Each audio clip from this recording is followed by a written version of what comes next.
In this module, we'll explore React's powerful context API and how to safely use it with higher order components.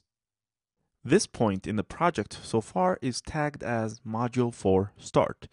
Make sure that you have both PM2 and Webpack running, and you should see the simple application rendering here from asynchronous data, both client-side and server-side. So far, the application is really simple. We haven't done any type checking in our application at all, which generally means that when we have problems, we're not going to be able to discover those problems easily. So to protect ourselves from that, we can utilize the PropTypes package from React.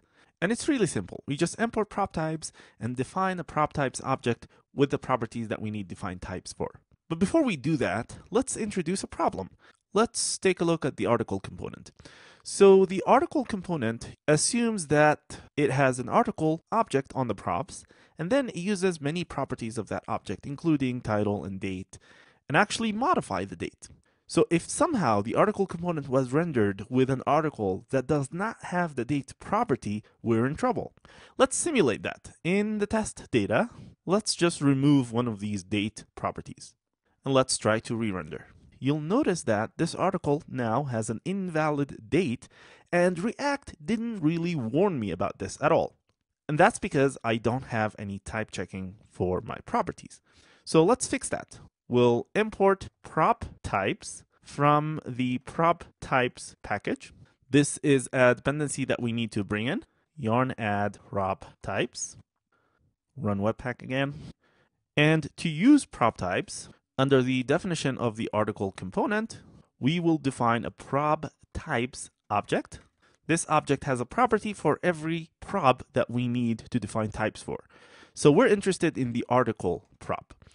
Now we have many options for the prop types. In fact, they're all listed here. So you can do things like number, object, string, simple. But if you have an object with a certain shape, this shape prop type is really great, because with it, we can define the prop types for the properties of an article. So let's do that. So article is prop types dot shape. To solve the problem that we just introduced, we need to define the date property, which is prop types dot string, and it's required. So I can't actually render my article component without a date property on the article that I pass to the article component. So how is that going to help me? Well, if I re-render the application now, I get a warning from React. The date is marked required, but the value is undefined. So I have a clear signal here that I have a problem, which is really handy. This is the minimum type checking that you should do in a React application. If you want to have more features into type checking, there is FlowType from Facebook as well, which is a static type checker for JavaScript. And you can use Flow here for all JavaScript, not just React components. Okay, so now with this is required signal there, if we put the missing date back, that warning is going to go away. Refresh, it's rendering, no warning.